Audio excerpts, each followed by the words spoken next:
नमस्कार, प्राइम समाचारमा स्वागत छ। म राधिका लो। सुरु गरौं अहिलेसम्मका प्रमुख समाचारबाट। आज असार 15 राष्ट्रिय धान दिवस मनाइदै मल अभाव र पर्याप्त वर्षा नहुँदा किसान चिन्तित, समयमै रोपाई नहुँदा उत्पादन घट्ने निश्चित। हरेक वर्ष एउटै प्रकृतिका बेरुजु दोहोरिनु वित्तीय अनुशासनका दृष्टिले चिन्ताको विषय भएको सभामुखको भनाई। लेखा परीक्षण प्रणाली नै परिमार्जित गर्नुपर्नेमा जोड। देशभर मनसुन विस्तार हुने क्रम तीव्र, 33 जिल्लामा बाढी आउने सम्भावना उच्च रहेकोले सतर्कता अपनाउन सरकारको आग्रह। काठमाडौँ उपत्यका जोखिममा। पृथ्वी राजमार्ग अन्तर्गत तनहुँ खण्डमा सञ्चालित होटल तथा रेस्टुरेन्टको गुणस्तर मापन सुरु। संयुक्त अनुगमनपछि होटलहरूको स्तरीकरण। र वाम शक्तिहरू एकताको बहसमा उत्रिँदा कांग्रेस भने विभाजनको सङ्घारमा। देउबा पक्ष असन्तुष्ट हुँदा महाधिवेशन जोखिममा।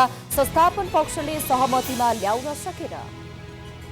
23औं राष्ट्रिय धान दिवस प्रविधि मैत्री रोपाई र धानमा आत्मनिर्भर बन्ने सन्देशका साथ मनाइएको छ।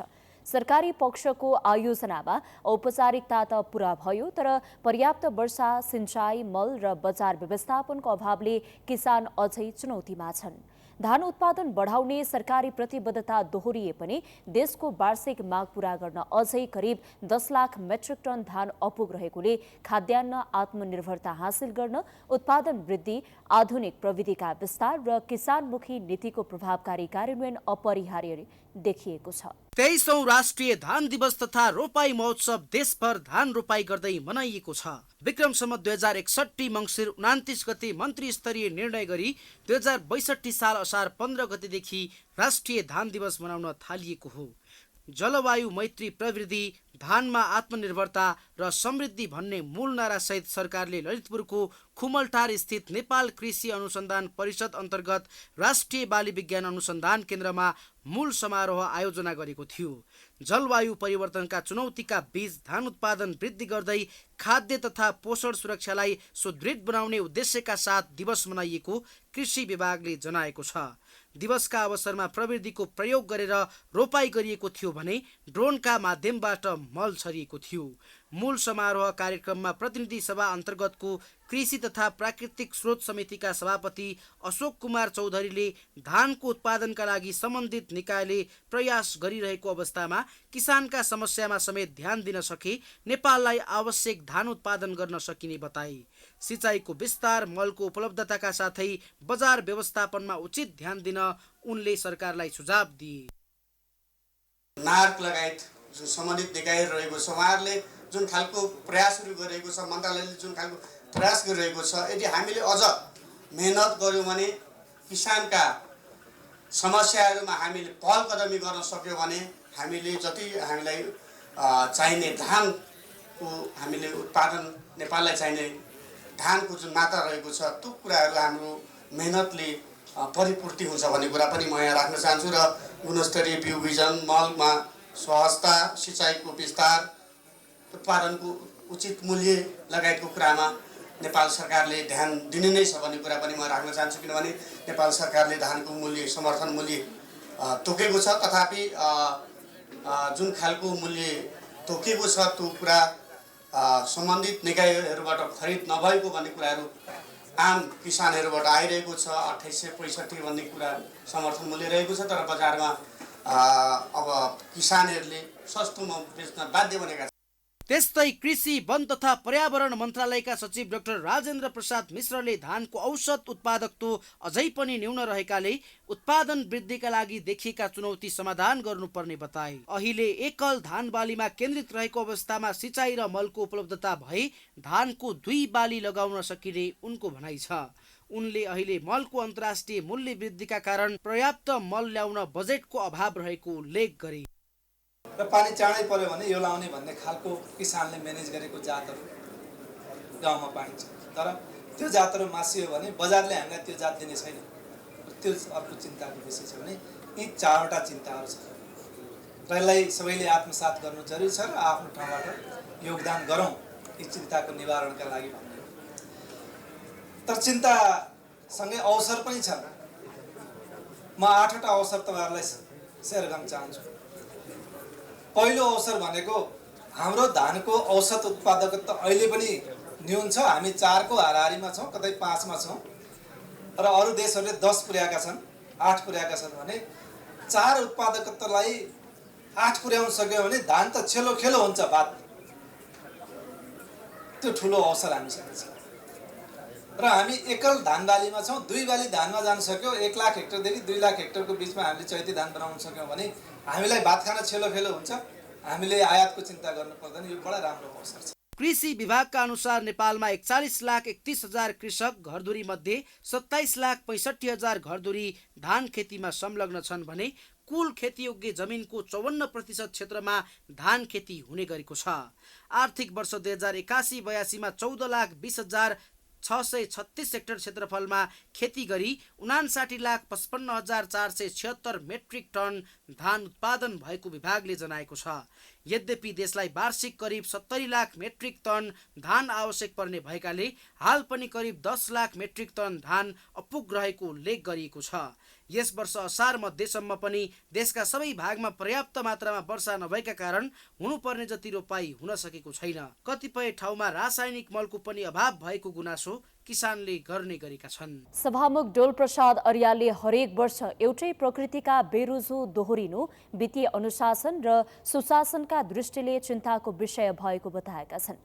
महालेखा परीक्षकको कार्यालयको 68औं वार्षिक उत्सवका अवसरमा सोमबार काठमाडौँमा आयोजित कार्यक्रममा सभामुख अर्यालले बेरोजु कुनै पनि संस्थाका लागि गौरवको कुरा हुन नसक्ने भन्दै हरेक वर्ष एउटै प्रकृतिका बेरोजु दोहोरिनु वित्तीय अनुशासन र सुशासनका दृष्टिले समेत चिन्ताको विषय रहेको बताए। सार्वजनिक वित्त व्यवस्थापनको स्वरूप सूचना प्रविधिको विकास, जोखिमका क्षेत्र तथा नागरिक अपेक्षामा आएको परिवर्तनसँगै लेखा परीक्षण प्रणाली पनि समय अनुकूल परिमार्जित हुँदै जानु आवश्यक रहेको उनको भनाइ छ। नेपालको संविधानले महालेखा परीक्षकको कार्यालयलाई सार्वजनिक वित्तीय व्यवस्थापनमा पारदर्शिता र जवाफदेहिता सुनिश्चित गर्ने महत्त्वपूर्ण संवैधानिक जिम्मेवारी प्रदान गरेको छ।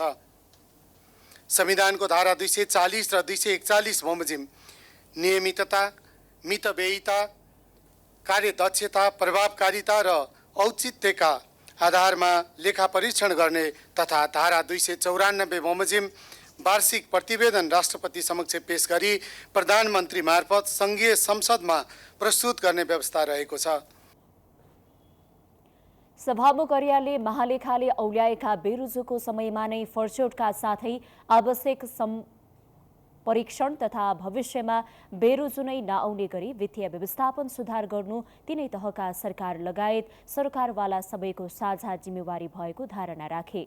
उनले सरकारी लेखा परीक्षणमा तथा सो अनुरूप जारी भएका मार्गदर्शन र निर्देशिकाको प्रभावकारी कार्यान्वयनबाट लेखा परीक्षणको गुणस्तर, विश्वसनीयता तथा अन्तर्राष्ट्रिय स्तरसँगको सामञ्जस्य अझ सुदृढ हुने विश्वास व्यक्त गरे। सभामुख अर्यालले सार्वजनिक स्रोतको प्राप्ति, परिचालन र उपयोगको स्वतन्त्र मूल्याङ्कन गरी सुधारका विषय औल्याउने भएकोले महालेखा परीक्षकको कार्यालयप्रति राज्यका सबै निकाय तथा नागरिकको उच्च अपेक्षा रहेको समेत बताएका छन्।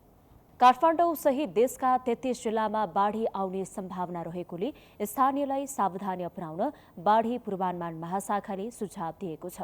बाढी महाशाखाका अनुसार आज काठमाडौँ उपत्यकाका 3 जिल्ला काठमाडौँ, भक्तपुर र ललितपुरका खोला तथा नदीमा बाढी आउने सम्भावना छ। यसैगरी आज झापा, इलाम, पाँचथर, ताप्लेजुङ, सङ्खुवासभा, दोलखा, सिन्धुपाल्चोक, गोरखा, लमजुङ, चितवन, कास्की, पाल्पा, स्याङ्जा, नवलपरासी, रूपन्देही, कपिलवस्तु, दाङ, बाँके जिल्लामा पनि बाढीको जोखिम छ। यसै बर्दिया, कैलाली, सुर्खेत, दैले, कालीकोट, जाजरकोट, रुकुम पश्चिम, बैतडी, दार्चुला, दिपायल, डडेलधुरा, अछाम र आसपासका जिल्ला भई बहने ससाना नदीमा समेत बहाव उल्लेख्य बढ्ने र आकस्मिक बाढीको मध्यम जोखिम देखिएको बाढी महाशाखाले जनाएको छ। देशका विभिन्न भागमा मनसुनी वायुको प्रभाव बलियो बन्दै गएको छ। हाल कोशी, मधेस र बागमती प्रदेशका सम्पूर्ण भूभाग, गण्डकी प्रदेशको केही भूभाग र लुम्बिनी प्रदेशको पूर्वी क्षेत्रमा मनसुनी वायु पूर्ण रूपमा सक्रिय भइसकेको छ भने बाँकी क्षेत्रहरूमा पश्चिमी र स्थानीय वायुको आंशिक प्रभाव कायम छ। महाशाखाका अनुसार गण्डकी र लुम्बिनी प्रदेशका बाँकी भाग, कर्णाली र सुदूरपश्चिम प्रदेशका सम्पूर्ण भूभागमा आगामी 2 देखि 3 दिनभित्रमा मनसुन विस्तार हुने बलियो सम्भावना देखिएको छ। अहिले देशभरिको मौसमी अवस्थालाई हेर्दा कोशी र मध्य प्रदेशका साथै मुलुकका पहाडी र हिमाली भूभागमा साधारणतया बादल लागेको छ भने तराईका क्षेत्रमा आंशिक बदलीको सम्भावना रहेको छ। हाल कोशी, बागमती र लुम्बिनी प्रदेशका थोरै स्थानहरूमा तथा गण्डकी, कर्णाली र सुदूरपश्चिम प्रदेशका 1-2 स्थानमा हल्कादेखि मध्यम खालको वर्षा भइरहेको छ। सोमबार देशभरिको आकाश साधारणतया बादलले नै ढाक्ने अनुमान गरिएको छ। देशका तराई क्षेत्रमा केही स्थानमा पनि मेघगर्जन र चट्याङसहित मध्यम वर्षा हुने सम्भावना रहेको छ। विशेष गरी कोशी प्रदेशका पहाडी र तराई भूभागका 1-2 स्थानमा भारी वर्षाको समेत जोखिम रहेको महाशाखाले उल्लेख गरेको छ। यसका साथै कोशी प्रदेशको तराई र मध्य प्रदेशका केही स्थानहरूमा हुरी बतास चल्ने सम्भावना रहेको छ। आवश्यक सतर्कता अपनाउन मौसमविदहरूले आग्रह गरेका छन्। पृथ्वी राजमार्ग अन्तर्गत तनहुँ खण्डमा सञ्चालित होटल तथा रेस्टुरेन्टहरूको सेवा र गुणस्तर मापनका लागि संयुक्त अनुगमन तथा स्तरीकरण गरिएको छ। खाद्य प्रविधि तथा गुण नियन्त्रण डिभिजन कार्यालय, ब्यास नगरपालिका र जिल्ला प्रशासन कार्यालयको संयुक्त टोलीले अनुगमन गरी होटलहरूको स्तरीकरण गरिएको हो। अनुगमनपछि ब्यास 2 स्थित होटल सिद्धार्थ एपेक्स हस्पिटालिटी जिल्लाकै पहिलो 3 स्टार श्रेणी प्राप्त गर्ने होटल बनेको छ। पृथ्वी राजमार्ग अन्तर्गत तनहुँ खण्डमा सञ्चालित होटल तथा रेस्टुरेन्टहरूको सेवा, सरसफाई र खाद्य सुरक्षाको स्तर मापन गर्न संयुक्त अनुगमन तथा स्तरीकरण गरिएको छ। खाद्य प्रविधि तथा गुण नियन्त्रण डिभिजन कार्यालय तनहुँ, ब्यास नगरपालिका र जिल्ला प्रशासन कार्यालयको संयुक्त टोलीले गरेको अनुगमनका क्रममा ब्यास 2 स्थित होटल सिद्धार्थ एपेक्स हस्पिटालिटी जिल्लामै पहिलो पटक 3 स्टार श्रेणी प्राप्त गर्न सफल भएको छ। अनुगमन गरिएका कुल 18 होटल तथा रेस्टुरेन्ट मध्ये 13 वटा स्तरीकरणमा सफल भएका छन्, जसमध्ये होटल सिद्धार्थले हरियो स्टिकर सहित 3 स्टार लोगो प्राप्त गरेको हो। यस्तै 8 वटा होटलले सी ग्रेड अर्थात् 1 तारा र 4 वटाले डी ग्रेड प्राप्त गरेका छन्। खाद्य प्रविधि तथा गुण नियन्त्रण डिभिजन कार्यालय तनहुँका प्रमुख ज्योति आचार्यले होटलहरूमा सुरक्षित खाद्य पदार्थ, भान्सा व्यवस्थापन र गुणस्तरीय सेवा सुनिश्चित गराउन यो अभियान चालिएको बताए। उनले मापदण्ड पूरा नगर्ने व्यवसायीलाई सुधारका लागि निर्देशन दिएको र उपभोक्तालाई सुरक्षित सेवा दिन सबैको सहकार्य आवश्यक रहेको बताए। हामीले विगत समयदेखि स्थानीय पालिकाको समन्वयमा खाद्य प्रविधि तथा गुण नियन्त्रण डिभिजन कार्यालयको आयोजना र खाद्य प्रविधि तथा गुण नियन्त्रण कार्यालय पोखराबाट विज्ञ सरसहितको होटल व्यवसाय सङ्घ, क्षेत्रीय होटल सङ्घ, ब्यास नगरपालिका, जिल्ला प्रहरी कार्यालय अनि नगर प्रहरी लगायत स्थानीय स्वयंसेवी र जनप्रतिनिधिहरूको रोहबरमा खाद्य स्वच्छतामा आधारित रहेर होटल रेस्टुरेन्टको चाहिँ स्तरीकरण कार्यक्रम अगाडि बढाइरहेका छौँ। यो चाहिँ त्यो स्तरीकरण निर्देशिका हाम्रो 2074 छ, त्यस बमोजिम भइरहेको छ र हामीले गरेका लगभग पनि 2 दर्जन होटलहरू जुन चाहिँ राजमार्ग आसपासका होटलहरू छन्, पृथ्वी राजमार्ग क्षेत्रका र ब्यास नगरपालिका क्षेत्रभित्र पर्ने, तिनमा गर्दाखेरि अधिकांशमा कुनै न कुनै ग्रेडिङमा पर्न सफल भएका हामीले पाएका छौँ। होटल व्यवसायी सङ्घ तनहुँले होटल स्तरीकरणले व्यवसायीहरू बीच सकारात्मक प्रतिस्पर्धा बढ्ने र सेवालाई थप अव्यवस्थित बनाउन मद्दत पुग्ने विश्वास व्यक्त गरेको छ। आगामी दिनमा जिल्लाका अन्य होटलहरूलाई पनि उच्च श्रेणीमा पुर्याउने गरी सुधारका कार्यहरू गरिने सङ्घले जनाएको छ। खाद्य सुरक्षाको लागि जहाँ धेरै गाडीहरू रोकिने ठाउँहरू, धेरै ग्राहकहरूले खाना खाने, खाजा खाने ठाउँहरूको आज हामीले अनुगमन गऱ्यौँ। अनुगमन गर्दै जाँदा आज हामीहरूको चाहिँ खाद्यको डिभिजन कार्यालयबाट होटलहरूको स्तरीकरणको पनि कार्यक्रम रहेको हुँदा हामीले जति अनुगमन गरियो, लगभग हामीले अनुगमन गरेका होटलहरूमा खाद्य स्वच्छता सम्बन्धी, सरसफाइ सम्बन्धी राम्रै पाइयो र एउटा यसले के पनि सन्देश गयो भने कतिपय महानुभावहरूको ध्यानमा के थियो भने हाइवेका होटलहरूमा, गाडी रोक्ने होटलहरूमा खाना खाँदा त्यहाँ राम्रो खाना पाइँदैन, सफा खाना पाइँदैन भन्ने जुन सोच थियो त्यसलाई हामीले चिरेका छौँ। त्यस्तो रहेनछ। अनुगमन टोलीले होटलहरूलाई खाद्य स्वच्छता, सरसफाई र उपभोक्ता मैत्री व्यवस्थापनमा निरन्तर सुधार गर्न आग्रह गरेको छ। यस अभियानले राजमार्गका होटलप्रति उपभोक्ताको विश्वास बढ्ने अपेक्षा गरिएको छ। वाम शक्तिहरू अर्थात् कम्युनिस्ट दलहरू फेरि एकताको चर्चा गरिरहेका छन्। उता नेपाली कांग्रेस भने विभाजनको सङ्घारमा छ। विशेष महाधिवेशनदेखि विवादमा रुमलिएको कांग्रेसको पूर्व सभापति शेरबहादुर देउवा र संस्थापन अर्थात् अहिलेका सभापति गगन थापा पक्षबीच चक्राव उत्कर्षमा पुगेको छ। देउवा पक्षले विशेष महाधिवेशन स्वीकार नगरेको गल्ती गर्यो। नेतृत्वमा पुगेका गगन थापाले पार्टीको आन्तरिक विवाद मिलाउन सकेनन्, जसका कारण कांग्रेस संकटमा परेको छ। नेपाली राजनीतिमा दुई समानान्तर तर फरक दृश्य देखिएका छन्। एकातिर लामो समयदेखि विभाजित र परस्पर प्रतिस्पर्धामा रहेका कम्युनिस्ट शक्तिहरू पुनः एकताको बसमा फर्केका छन् भने अर्कोतिर मुलुकको सबैभन्दा पुरानो लोकतान्त्रिक दल नेपाली कांग्रेस आन्तरिक विवादका कारण विभाजनको सङ्घारमा पुगेको छ। लामो समयपछि पूर्व राष्ट्रपति विद्यादेवी भण्डारी, नेकपा एमालेका अध्यक्ष केपी शर्मा ओली, नेपाली कम्युनिस्ट पार्टीका संयोजक पुष्पकमल दाहाल प्रचण्ड, सहसंयोजक माधव कुमार नेपाल तथा वरिष्ठ नेता झलनाथ खनाल एउटै मञ्चमा देखिए। उनीहरूले कम्युनिस्ट आन्दोलनको विगतको शक्ति, विभाजनले निम्ताएको कमजोरी र फेरि एकताबद्ध हुनुपर्ने आवश्यकतामाथि जोड दिए।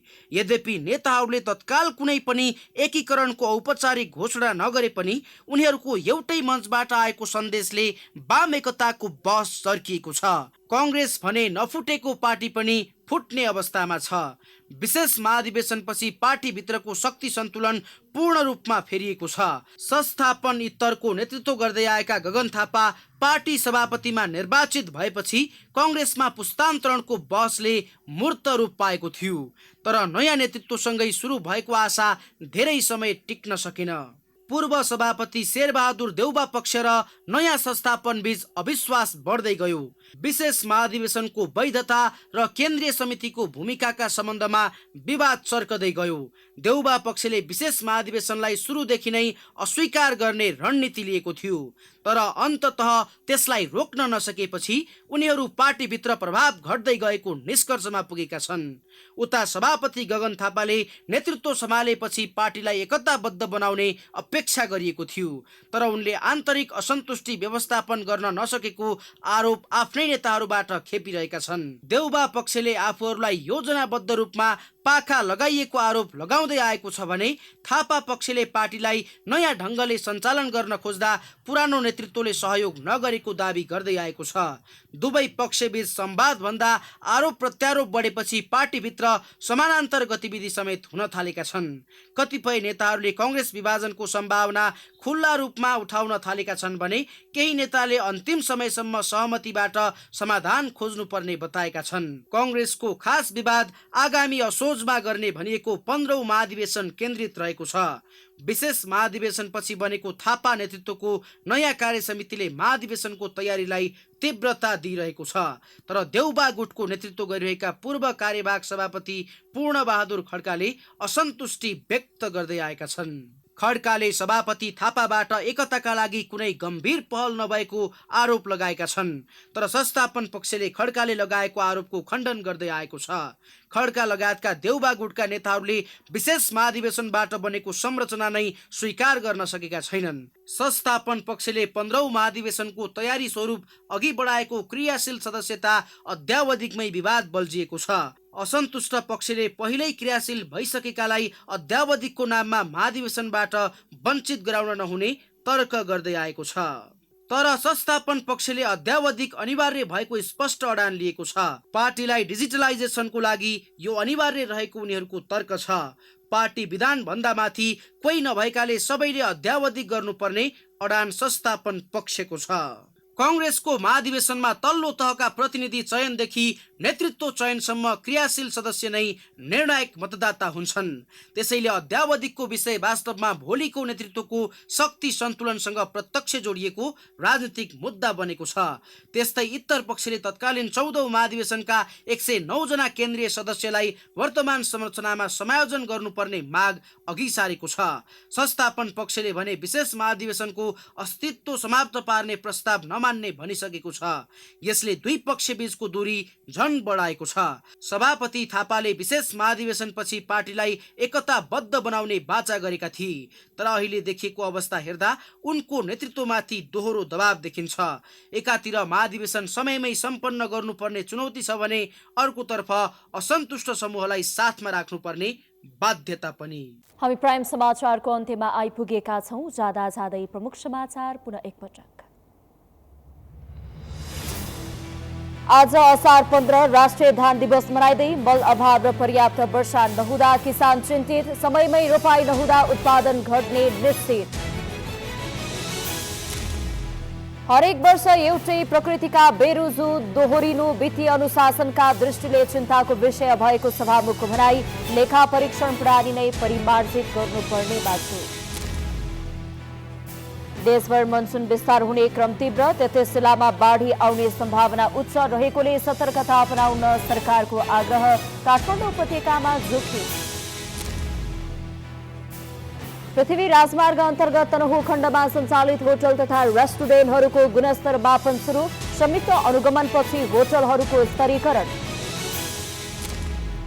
र वाम शक्तिहरू एकताको बहसमा उत्रिँदा कांग्रेस भने विभाजनको श्रृङ्गारमा, देउबा पक्ष असन्तुष्ट हुँदा महाधिवेशन जोखिममा, संस्थापन पक्षले सहमतिमा ल्याउन सकेन।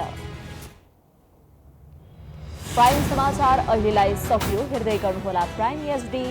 नमस्कार।